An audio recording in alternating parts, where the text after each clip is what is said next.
Welcome to the Confessions of a Reluctant Caregiver podcast. We're happy you're here. On the podcast, we're certain that you'll relate to the caregiver stories and find comfort with your honorary sisters. Now, before we start, I want to remind you to go to our website, confessionsofareluctantcaregiver.com, and sign up for our newsletter. It's full of useful information that you can immediately use. Now, let's learn more about today's guest. Okay, so Jay, I am so excited about our guest. You know, I say that about everybody, but honestly, Nicole Will is so awesome. And, you know, not only is she just awesome, period. She's beautiful. She's very beautiful. This is the wrong podcast, people. Okay, sorry. This is not a beauty podcast, but it could be. So we've already talked about her skincare regimen, people, but she has quite the confession, and it's not that she just uses avocados. So here's the thing. She's here though today to share the good, the bad, and the ugly. And Jay, I know she's got some good stuff to talk to us about. So why don't you tell us a little bit more about our sister? I know I got to be careful because I give all the info. Don't give it all away yet. I know. I got to be careful about that. Okay. So Nicole's self-description. She's a collaborator, but here's my favorite. She's a cheerleader for others. She is. Yeah, I know. For others by sharing the good work that they are doing in the world for the elder community. And immediately she gets the sister stamp of approval. I'm like, yes, she's a cheerleader. So her caregiving story, it started with her grandmother, who moved in with them. And, but Nicole says she became one of her best friends, and that makes me feel like our grandmother Bird. And she had a Chi-Chi. I know. And then her Aunt Dot, who she describes as a Spitfire. We like her too. We already like her. I know. She has worked in the aging and senior space for over 20 years. And then she didn't have anything else to do. So she created a podcast. She just started one. I know. Isn't that she's like us, Will Gather podcast. Then she also, she started a boutique gift shop in honor of her grandmother. Nicole, I mean, you don't have anything to do. So you're just adding all this stuff. She's just got a lot of free time, apparently. No. So, okay. So it's Nicole's turn to talk now. You know I am. Let's do it. I know we're ready. Yay! So, okay. Nicole, you started at really a young age with caring. But you watched your mom care, and which is really interesting because you got to care, but you got to watch care, and it kind of led you down the path of your life. So what happened? When did it start with your grandma? Yeah. Well, first, thank you. Yay! Thanks for being here. Oh, excited to be here. You guys are like the ultimate hype women, and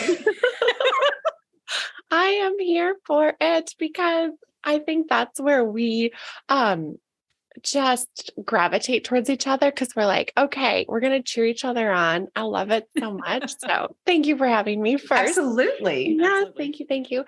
Oh my word. So I was 15 years old when my grandma came to move in with my family.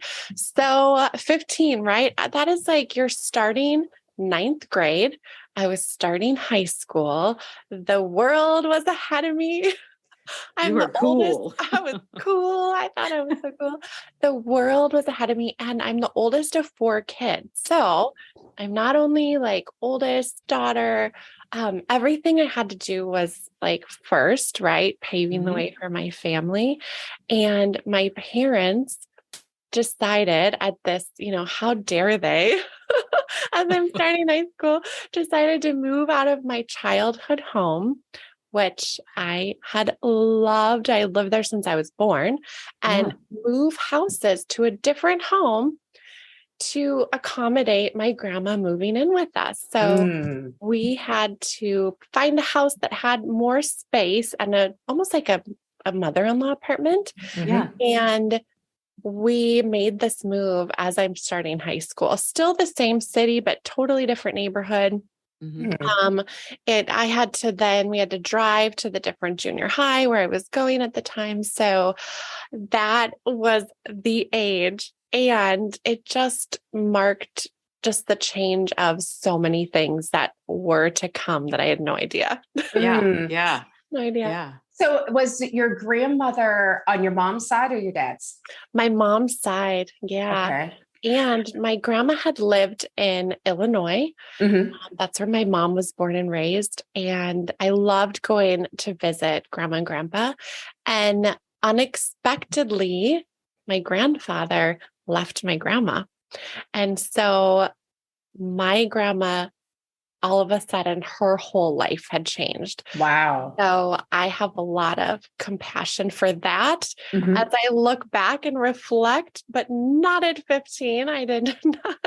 I was excited grandma was coming. And also, like, it was an intrusion, to be honest. Mm-hmm. And looking back now, I have so much compassion for that woman that had to change her whole life, leave her city, her state that she'd known, to come move up to Minnesota, where we know the winters are not. Hey, I hear it snows in Minnesota. Oh my word.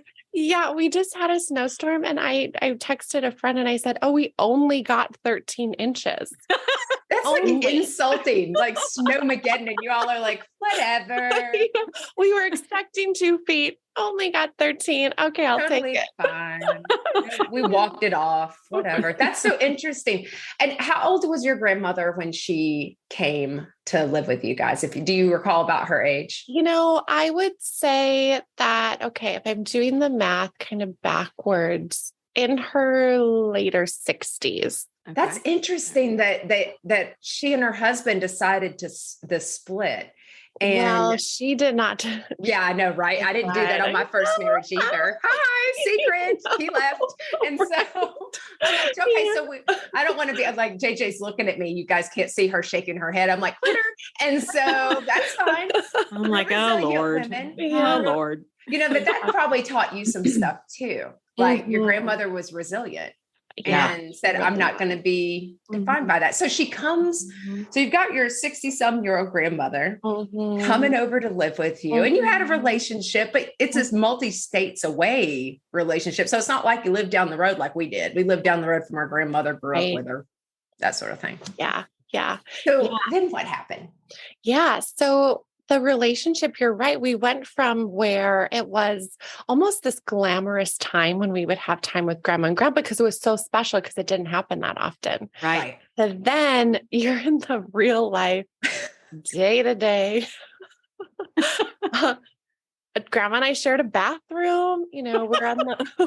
Like my grandmother, she had dentures. I'm like, did she leave her dentures on the thing? That just is normal for us. Like, well, there's birds. We called her grandmother Bird, and we're like, well, there's Bird's dentures on the side next to my toothbrush. I think I'll brush my teeth and hers is for good measure. Yeah, you just learn so much about someone when you share a restroom. Yes, you do. And it was she came to all of our sporting events, and she was this very strong woman. She was super classy, dressed to the nines all the time. And she didn't care what anyone thought about her, which I loved because growing up, my mom, I think maybe because of growing up with my grandma's personality, was very much of, worried what everyone would think. And I inherited that. I've recovered from that, but I inherited that. And I loved watching my grandma just not even care. She would cheer the loudest and yell at the ref. And, my mom would have to not sit by her because she would be so embarrassed because my mom cared what everyone thought. JJ does to me. Like I show my rear and JJ's like, oh God, look at her. You can even see her now. She's like, I'm like, I gotta move. I gotta find another podcast. Right? I mean, I got to go. Oh, and there was so many times where it was hard, and I loved the time with her. I would go every morning. We'd watch the Today Show together. I'd catch the headlines, and we'd have coffee, and she'd be knitting, and we'd chat about the day, and I'd tell her all about, who I was dating at the time, and I could fill her in on, friend dynamics. And she always had this different perspective than my mom. And so having that balance in my life of like strong woman, strong personality, her lived experience, coupled with the compassion and the understanding of my mom was this beautiful, marriage of balance in my life growing up. But there was also, a lot of challenges with, I always felt like my grandma was watching all that we were doing too. And as me and my siblings, we're in the teenage years, let me tell you. And so we did all the things that teenagers do. My poor mother, we definitely would stay out too late or get in trouble for something. Instead of having like one set of parents, it was like one set of parents plus grandma. Yep. Just judging. No, I don't know if she was judging. Maybe she was, but oh girl, we all judging. We women. We're like, I don't know if I'd let you do that. Exactly. You are spot on with that. Yeah. You were spot on. What was it like? Do you like watching because your grandmother's there, your grandmother raised your mom, and then that would have been a lot of pressure for your mom, I think, in raising you guys, knowing how, and her wanting to, everybody wants to make it their own. And so she's going to say, I want to raise my children this way. And then you have your mom who you've got this conflict because you try to please your parents. Right.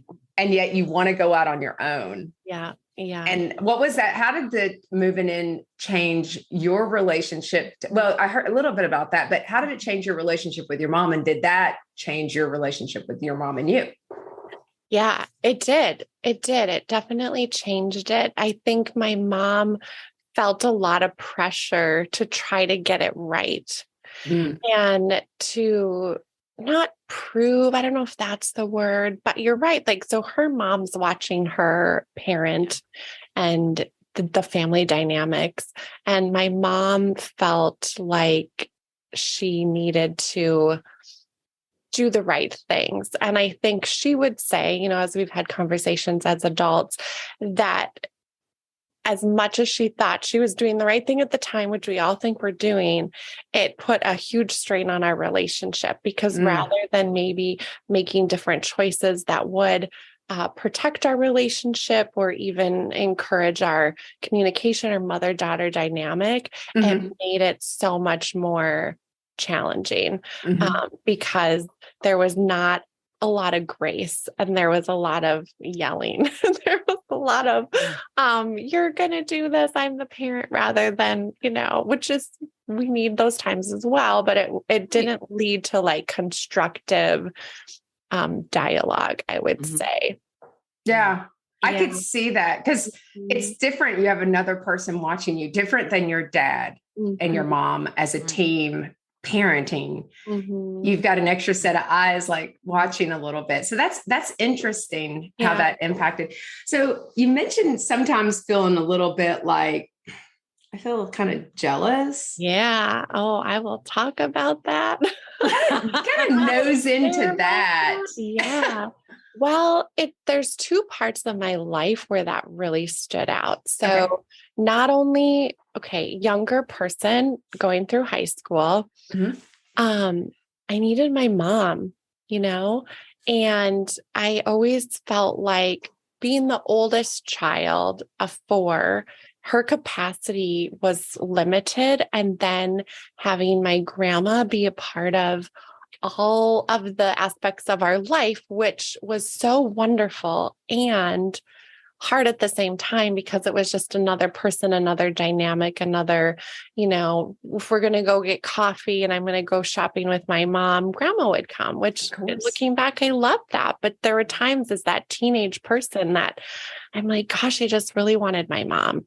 So I would say that we really did not have a close relationship until I was in college, graduated from college, where our relationship was more friendship and not that mother-daughter dynamic. And I would say, and she would say this too. I remember her looking at me, and this is nothing she doesn't already know that we've talked about. But I remember her looking at me and I think it was like 16. And I was like, Mom, I just want you to be my friend, and she was like, I cannot be your friend. I'm your parent. And I get the logic of that. But at that time, I just really wanted my mom and I wanted a friend in my mom. And obviously looking back, she would say that, her perspective has maybe shifted. And I get, we all have different parent philosophies. So That's right. that disclosure out there.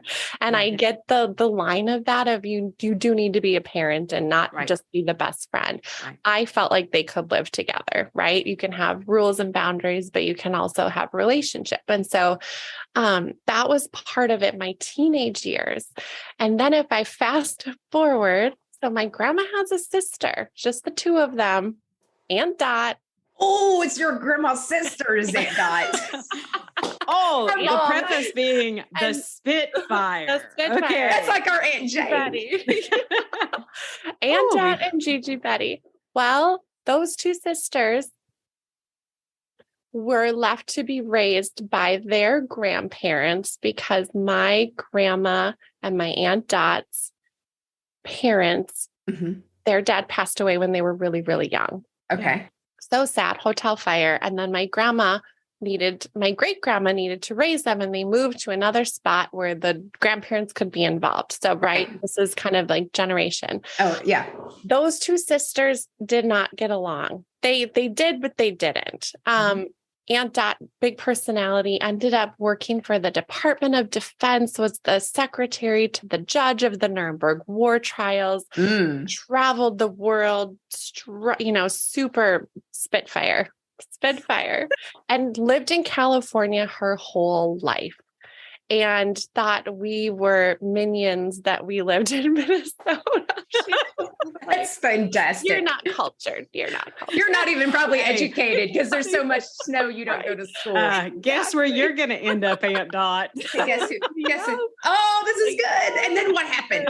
And so I'm setting the story up. So there was Aunt Dot who ended up growing older, having some health complications. She needed this major spine surgery at Mayo Clinic. Wow. My grandma did not want my Aunt Dot moving to Minnesota. It was like the war of the century. While Aunt Dot never was married and never had any children. And Aunt Dot needed family. And so my mom was in this, almost felt like she didn't really have a choice. My mom does have two siblings. One is a nun. And one is her brother who was having some of his own stuff going on and just didn't have the capacity to do that. So my mom was the natural choice. Your mom was drafted. Straw. Your mom was drafted. The shortest straw because everybody else had made theirs and took her lengths and pasted it. I'm sitting there like, if your mom's sister's a nun, don't they get to just go to the monastery and they just kind of give them an outfit and give them a habit? Right. I know. She was on mission. Maybe living overseas or something. I don't remember at that time, but just could not do it. So this was the year of 2006. My Aunt Dot moved from California with 2 suitcases and left everything in her home in California because she wanted to see where she would live to accommodate all of her things. She was very attached to her things, which she had collected her whole life. And I respect that. I get that. Well, the year of 2006, here I am now, fast forward, Nicole, I'm pregnant with my first child. And Aunt Dot moves here in October and I'm due in November with my first child. And I had all of these emotions where I was so upset that now again, I'm going to start crying. Oh my gosh. Now again, now my mom's being taken away again. And I just wanted my mom. I was having my first baby and she couldn't be there. I mean, she was there for the delivery, but I wanted all that time with her. My mom was in a unique situation where she did not work full time and she was able to God love her, like take care of all the people. And I wanted some of that. I wanted my mom. And so it was like, I was like reliving not having my mom around. We've talked about the sits and I don't know why I'm getting emotional, and that's okay. So I had to work through all of these like complicated emotions because I understood why my mom was caring for our family. And I wanted her to do that. And I wanted to do that. And if it were my mom, I would absolutely be doing the same thing. Right. But at the same time, I was jealous. Then I felt guilty that I was jealous. Yeah. I was selfish. I wanted that time. I've always been probably more of a historical, thanks to my mother. I people pleaser. I wanted everybody to be happy. And I wanted, so I didn't want to ruffle any feathers. Now I've recovered from that. But I think it was I just had to be sad and I had to like grieve that my mom wasn't around. And so in caregiving, I feel like we focus on the caregiver, which is so important. And that's what I do every day for my job. And I was a caregiver for many years, but there's so many, it's the ripple effect that happens from those other relationships that I've had to spend years like almost healing from and working through and getting over. Yeah. Not getting over. I'm not over it apparently, but I've had to work through that.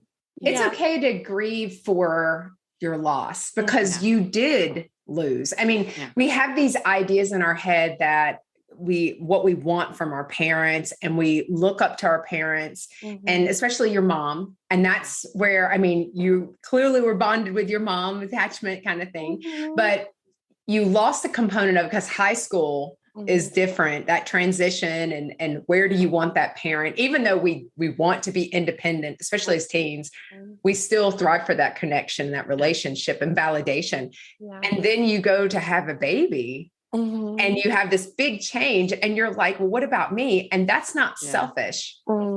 That's, I don't think that's selfish. Well, and I think just in my own personal experience, I think I hear that from my spouse who is, well, you're taking care of your mom. And we had this discussion just the other day because I go up there for a week for respite. So I have mom and then we have Emily and then I'm helping take care of Emily. And then he's holding it together here in Florida. And it's kind of, I come back and there's, he's got a man cold, whatever you want to call it. And so he's kind of, fussy about it. And he finally says, it was just different before we had to do all this to take care of your mom. And I'm like, whoa, you can't say that. And then I'm like, okay, it really is kind of true. Right. But it is a ripple of, I didn't get to spend any time with you 2 weeks ago. And now I have to travel. And so it is, you're exactly right, Nicole. And so it is okay that he is, and that you were kind of, you are a little upset, like the things that you lose. It's time and that's okay. And I don't think a little, I think you're allowed to have your feelings and emotions, because if you don't say it, it will eat you up. Yeah. And those tears are just an outward expression of still the grief that you feel, that little piece of you. It's not that it's not resolved, but it is a piece of you that you wish that you had. There's a lot of pieces of me that I wish that I had with my mom, for example. JJ knows that. Yeah. I grieve. I don't like Mother's Day because I watch other people with their relationships with their mom, and it makes me feel very jealous. And I don't get on Facebook on Mother's Day because of that. And so when you think about it, but you do something different. So your experiences allow you to do something different as a parent yourself. Yeah. Yeah. And I know you have 2 children, which JJ and I still think you're in your 20s. Oh my gosh, this was just the other day. I mean, they're infants, obviously. You said 2006. I was like, your kids are like 2. No, they're only 2. Hey, ladies, I need to interrupt for just a second to share about the Sisterhood membership. It's basically a sale every day. And the best part, it's free. Here's the details. We're partnering with our friends at Benefit Hub and other care partners to save you money. With over 200,000 participating companies across the U.S. and abroad, you'll find discounts at your favorite local stores, huge savings on vacations, amazing deals on home, auto, and supplemental insurances, and everything in between. Go to confessionsofareluctantcaregiver.com to sign up, and then definitely tell your friends about it. They can join too. Trust me, there's a discount for everyone. And don't forget, it's free. Okay, back to confessing. So Aunt Dot is ill. So she moves in. No, she's there. She's left all of her stuff in California. So that component, and then your grandmother, I don't know what her health is. So how is all this? Is everybody still well? How it all played out. Yeah. So where is everybody? Right. So Aunt Dot did have extensive spine surgery at Mayo, and that was all during the birth of my first child. And so she ended up moving into a rehab community because you need that support, right? You need therapy and all of that. So she did not actually ever end up moving in our family home. Grandma, Grandma was in home, and Grandma was like, praising Jesus for that. She saw unspoken prayer answered. Yeah. So backstory, my mom's trying to take care of my grandma who's having literally a nervous breakdown, that Aunt Dot is coming to Minnesota. She did not want Aunt Dot to take over what she viewed as her family and her life. And so Aunt Dot moves into senior living community. In Minnesota? In Minnesota, she ended up shipping all of her things once she found her perfect apartment to Minnesota and got settled after therapy and whatnot. And Grandma continued to live in our home. Well, fast forward, and I don't remember the exact dates, but fast forward, Grandma ended up having surgery and also falling in our home, and right after her surgery, actually. So it was going to be more of a mild recovery, ended up changing the course of her life and our life. That ended her living in our family home. And I remember my mom feeling so much overwhelming stress about, what if Mom needs more care? Mom isn't going to want to, move anywhere. She's going to want to stay home. How am I going to make that decision? Do you break her heart? Do you, you can't provide for her? And my mom, her prayer was just that it was really, really clear. Either way, whether she was going to stay or move. And it ended up being, unfortunately, very clear. And so Grandma ended up moving into a community. And when I say that all things come together. I love this part. Please tell me they were roommates. All things come together. No, it's even better. They were not roommates. But I was working in senior living at the time as a director. I was overseeing some different departments, and both Aunt Dot and Grandma were able to move into the community where I worked. Oh, that's great. That's God's hand to say, not yet, young lady. You're not rid of those ladies just yet. Because Nicole, that's what you had gone into. So this is the interesting part. This is your path. Yeah. You decided, I think not only do I, because you have this, it's like a double-edged sword. Right. I love my aging, I love my grandparent, I love my family. And I also have some conflict over here. So I think I'll go work with more older people. Right. Exactly. I think I'm just going to throw myself in the middle. There was this whole, I think for me, I really learned, and I didn't have the words to articulate it at the time, but that two things could be true at the same time. Yeah. I could feel immense gratitude and joy in that relationship and dynamic, and learn from it and admire my mom and witness so many incredible things. And feel jealous, frustrated, grief, all of that, and that it could live together. And I had to develop my my skills to be able to articulate that later in life, but that was part of it. So I knew that I always gravitated towards older adults growing up, and my grandma was a perfect reflection of that. And coupled with education, and ended up studying gerontology. So got my degree in social gerontology, which is the study of aging, and working in senior living and growing, not only being a professional caregiver during college for many years, which gave me the best, experience and understanding of really the hard work and the day-to-day and everything that goes into that. So yeah, my worlds collided all at the same time. And so now grandma moved in and Dot moved in. I was working in my professional life. What the beauty of that whole situation is that my mom would come almost every day, probably almost every day. And I then had now time with my mom. I was working full time and had a big job, but those 15 minutes or 20 minutes, or I would take my lunch break and I would go and I would sit with grandma and mom, and I would have all this time as an adult to grow our relationship in a different way. And it was this unexpected gift of time, for sure. Wow. For sure. Yeah. Oh, I love that. I love that. You're so right, because it's funny. Your two worlds did collide. And then the fact that your mom was coming to visit every day, but she sees you too. And there's something there, you know what I mean? Like there's that, I can't imagine getting to do that. It was almost like this redemption of time we had lost in a way to some extent. And that she could see me in my world, and I could share that with her and with my grandma, and I could be a part of my grandma's plan of care and talking with the nurses and giving them more perspective. It was just this really beautiful time, to be honest. It was hard because health was changing for both of them.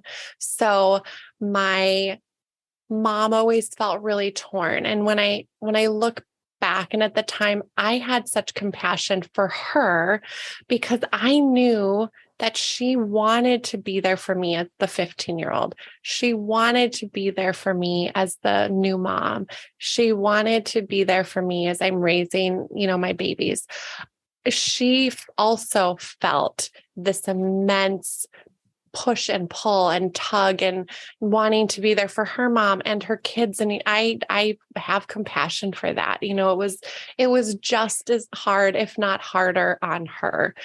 She was not only tired and exhausted, but she's trying to be there for everybody, right? There's only so much of us to go around. So I have so much, I just have so much care and love for the situation that she was in. And she really felt torn between my grandma and my Aunt Dot. They would, not fight nicely about it. And they would, or my poor mother, they would make her feel bad for the other. And it was just relationships and families are complicated. They're messy. They're messy. The messy word. They're messy. They're so messy. And this was extremely messy. And my aunt would have this tendency, given her military background, to really just talk down to my mom a lot. And my mom, the beauty in that, really developed her boundaries and speaking up for herself and all the things that I wish I would have witnessed as a young person. I got to see her practice as an adult, and that I was able to learn from that. We can care for people, but we don't need to be verbally abused by the people that we care for. That's right. And being able, no matter my grandma's health, my mom would always kindly say, you know what, you can't talk to me like that. And if you do, I'm going to leave. And I'll come back. And if you're ready to change your tone, then we can move forward. And it was I learned so much from her. Yeah. Because of that dynamic, my mom's prayer was, I just want, if they both pass away at some point, I just want a little time with just my mom, And what happened was my aunt's health declined. She ended up passing away in 2012. And my mom had 1 year almost to the date with my grandma. And my grandma passed away in May of 2013. And so it was my mom, we were talking about it the other day, and she was like, it was the most incredible year. It was like this one-on-one time. My kids were older. We didn't demand as much as grandkids and as children. And I spent a lot of time with my mom and my grandma during that last year. And it was just this beautiful time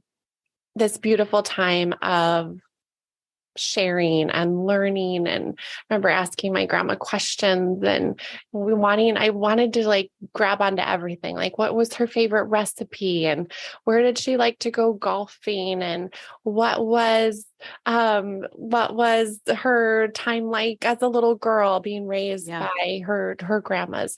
And so I just wanted to like soak it all in, because you kind of know for some people when that time is coming. And so, we were able to have that. We were able to have that year together.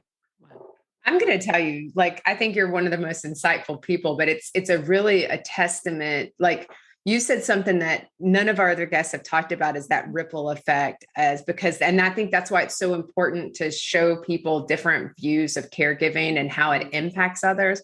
But the fact that your 15-year-old self, and if you went in tens, your 15-year-old self versus your 25 versus your 35. And of course, we don't know how she's possibly older than 35, but I think that's so important, because as we get older, we see that. But I also wonder if down deep, you also provided so much support for your mom, who was a caregiver. You were a big caregiver. I mean, you were a caregiver for your grandmother. You were, and for your Aunt Dot and so forth. Yeah. And, but through your study and through your experiences, you were able to help your mom in that time.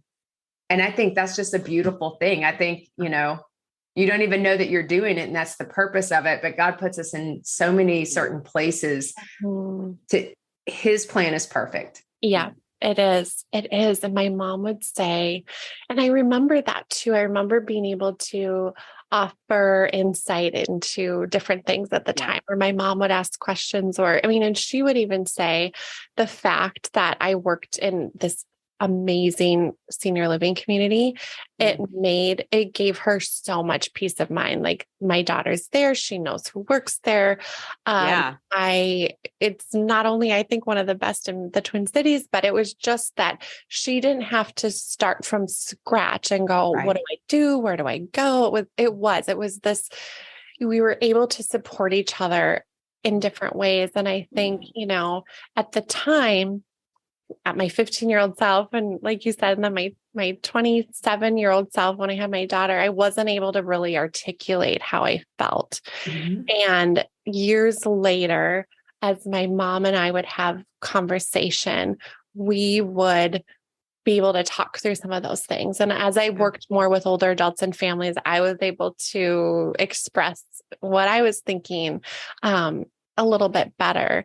And I would say, if I can speak to, some of the things that I reflected on and that worked for me, would be, having the courage to say what you need as a child of a caregiver, and having the courage to have the hard conversations. And even if even if things aren't going to change, I think I wish I would have said to my mom, as my 15-year-old self, Mom, I just really need you, rather than acting out. And, my brother and I laugh about this, and we just told our parents this, but we would steal, this is horrible. We would steal it's safe with us. We would steal grandma's vodka. She kept vodka in her little, apartment. And my brother, I think, would I can't throw him under the bus. I yes, would you can refill it with would refill it with water. My poor grandma was drinking like watered down vodka. And then she would, back in the day, right, when people would smoke, she would have, cigarettes. And when she first, she was like, I'm really not going to do this in front of the kids, Jill. It's just, I want to be a good example, which I loved. I don't think we really ever saw her smoke, but we knew where she hid them. And so, rather than having all these hard conversations, we're like, let's steal the vodka. Let's, Oh, you'll get your parents' attention one way or another. Right. And that's the funny thing is that in the background, that I need attention, that attention seeking, that's what those behaviors are. That Although it's like, this is a great idea. Nicole's confession. She I really feel like she's a smoker. Don't worry. My grandmother smoked too. Oh my gosh. I'm right. It was like so common back then, but yeah, it's like have the hard conversation. I think that having a plan, we should have had conversation like, okay, Mom, what's our plan to spend and carve out time together that meet both of our needs, right? Like Mom cares for grandma and, senior living community. So it's like, do we do those things together, which we did later in life? We were able to have the time together and my mom could care for grandma and Aunt Dad. It's like, I think understanding, I wish someone would have said to me like, this is a season of life and it doesn't last forever. It does feel like it in the moment. But when I placed myself in my mom's shoes, of course I would want all this time with my mom and I would, I would want to be doing the same thing. Yeah. So I didn't have the perspective, right? So having someone just share perspective with me. Yeah. And then I think too, it's like, as a caregiver to not lose sight. I know we're so focused on who we're caring for, which rightly so, but to not lose sight of those other relationships because those other relationships are going to carry you through, each circumstance is so different, but don't forget to check in and nurture others, especially with your children. We can be models of how we communicate our needs, how we care for others, how we, speak to other people in our life. It's like we're setting the tone for the future of what we want our care to look like and be example of that love. I've had to work through a lot of forgiveness, of the power of forgiveness, not only for my mom, my grandma, my aunt, myself. It's like I've really had to do I've always said caregiving is an inside job. It teaches us more about ourselves, I think, than anything else. And just the perspective that, to witness and be a part of bringing someone into the other side of life, into death, it really changes you. You have compassion for others, for yourselves. And I think it gives, there was a beautiful thing someone said to me that as we get older, the beauty in aging is that it does create this urgency that time is finite. And with that, we're called to make certain actions, whether it's like, take the trip, make the call, give the hug, if we had infinite time, none of us would be urgent, I think, about maybe some personalities about really making things happen. And so for me, it's just given that perspective. And, my Aunt Dot traveled the world, which we share that love of travel and collected things from everywhere. But when I saw at the end of the day, and things bring us joy, right? I have things that I've collected from my trips that bring us joy. But when I saw at the end of the day, and she moved across states to a place she'd never loved and had a tiny, 2-bedroom apartment, it was big for the assisted living she was in, mind you, some are very small. And she had to sit and make decisions about what to keep and what to get rid of. And I just, having been through that with some family members and even my grandma, you realize that all that stuff is stuff.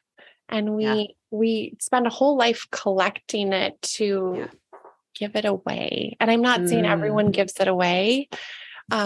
We can pass it on. There can be beautiful things that happen with the stuff that we have, but it's changed me in that now I look at what I have in my life and it's like, okay, if it really brings me joy, I'm keeping it. But at the end of the day, I'm like, I don't want stuff. I don't want stuff that doesn't matter. But for each of us, that's different, right? Like for what we value is different, but it's changed me in a lot of different ways.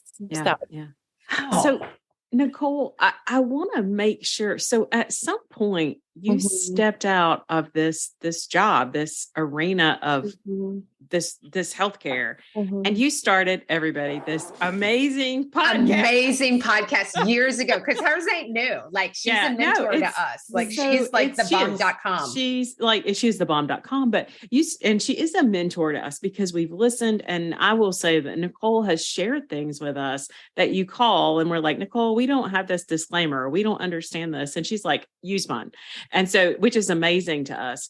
And then you also started this boutique in honor of your grandmother. And so I just want to make sure that we share this because it's amazing to me, all the things that you've taken from your years and just continue to share all these resources. Like you're a blessing to other people. Yeah. And the beauty of Gigi Betty is that it's so personal and it's the things that like resonate with you. And so what you sell, quote unquote, is honestly the joy that you find and the memories of your happy times. And I think you're selling happiness and you extend that and you want people to have that. But I think it's one of the most beautiful things. Like JJ and I just loved it. It's because every item is personal to you. Yeah.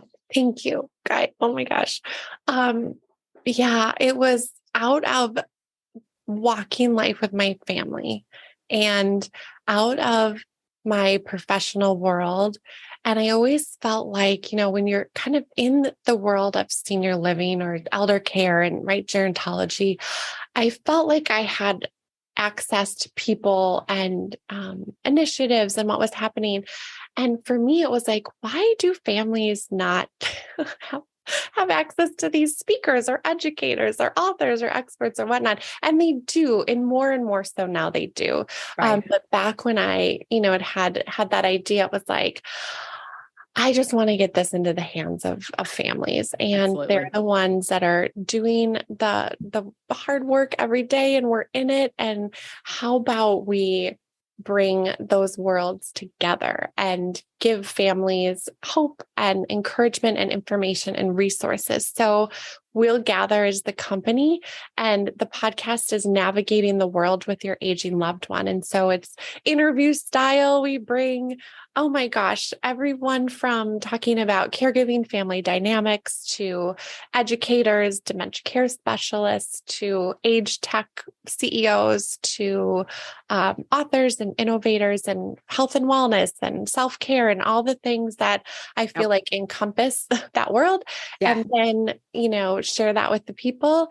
Right. And then Gigi Betty was this idea of I'm a caregiver. My mom, my dear friend, cared for a woman with dementia for many years. And my love language is gift giving. I'm a gift giver. And I always felt like I wanted to give something meaningful that had purpose, but there wasn't much out there that was specific to being a caregiver or loving a caregiver or supporting a caregiver. Or if you even don't know any caregiver, the part of our proceeds donate for respite care for caregivers. So, just that whole idea of how can we elevate the space and that awareness, raise funds, hopefully. And then also, like we say on our website, caring is beautiful. And when we come together, when we support each other, when we empower other people, when we say like, I'm thinking of you, or just that gesture that people are not alone. I think if we do that as a community, it just elevates the space. And our way of doing that with Gigi Betty is through the jewelry, and hopefully other merchandise to come soon. So stay tuned for that. But I'm going to tell you what a blessing Nicole is.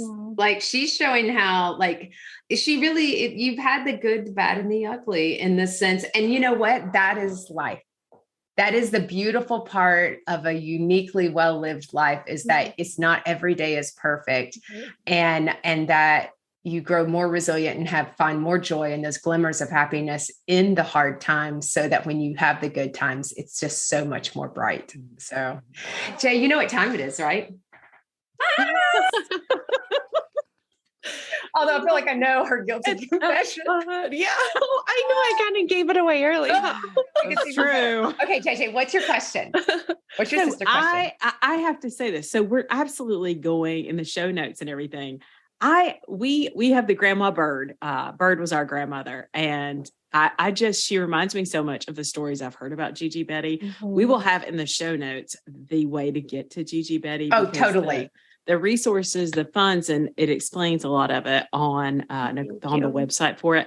What is when you guys see it, you got to check this website out. What's your favorite piece on there? And tell me kind of what was the inspiration for it? Oh, yeah. Okay. That's an easy one for me. So my favorite piece is the Gigi necklace, the signature necklace, and it is 18 karat gold plated. It has our We'll Gather logo, which is like this beautiful emblem, and it's 4 arrows that are coming together, and it just represents the coming together of, caregiving and older adults and families and all of what that encompasses. And so that is the piece I wear all the time. Yeah. And I designed that I was very specific on the size of the medallion and where it sits on you and everything like that. And my grandma just was super classy. Simple was best. And so it just is super simple, but beautiful. And it's a piece that you can literally wear with everything and layer with other necklaces. It's at the right, length where you can easily put it with a different necklace that you have and that you love. So that's my favorite. You may see that on our page. I don't know. We may see that out there now. Yeah, I really am not going to lie to you. I feel like that. And so here's the last question before we let you go. Is what is your guilty confession? What is the guilty thing that you do for yourself? Because this is different than going and stealing and alcohol and cigarettes. That was like alluding to the guilt. Yeah. Yeah. What's your guilty confession? Because everybody has to talk about their guilty confession. Okay. And so guilty confession is what I do for myself. Is that okay? What do I do for myself? Okay. Here's what I do. I am obsessed with coffee. To the point where if I go somewhere and I order the coffee and it is not strong enough or it does not taste great, I'll be like, no. But here's really where the guilty pleasure comes in, is I found this Ethiopia blend that's like, oh my gosh, it's so good. But I put heavy whipping cream and maple syrup in my coffie. Oh, that's the guilty. Maple syrup. Maple syrup. You know what? It is sugar and heavy whipping cream. Right. And it's like, out of all the things, I work out or, eat pretty healthy for the most part, but I will not be giving up my heavy whipping cream. I am like, no, that will like steal the joy out of my morning. I go to bed thinking about waking up and drinking my coffee. Oh, I love that. That. In the show notes, we will put Nicole's address so you can send her maple syrup. Yes, I know. So we tap our trees in Well, it varies. So we tap our maple trees and make our own maple syrup, which is so fun. Oh, you make your own maple syrup? That's even better. Like Vermont has nothing on you. On Nicole. Nothing. We got it. Minnesota maple. That's what you should do. Oh my gosh, Minnesota maple. Oh, I know. The next thing on Gigi Betty's site is Minnesota maple. Minnesota maple. Minnesota maple. Nicole, I would like to know. I cannot tell you how much we have enjoyed. You're such an honor. You are total sister to the LA girls. Even though you stole vodka as a young child, we're still okay with that. We've all made poor choices. Yes. Exactly. But it has been an absolute joy. And we so appreciate your time and sharing with us and our audience. So thanks everybody for listening. Until the next time that we confess. Thanks everybody. Thanks. Bye. Thank you. Well, friends, that's a wrap on this week's confession. Again, thank you so much for listening. But before you go, please take a moment to leave us a review and tell your friends about the Confessions podcast. Don't forget to visit our website to sign up for our newsletter. You'll also find the video recording of all of our episodes on the Confessions website and our YouTube channel. Don't worry, all the details are included in the show notes below. We'll see you next Tuesday when we come together to confess again. Till then, take care of you.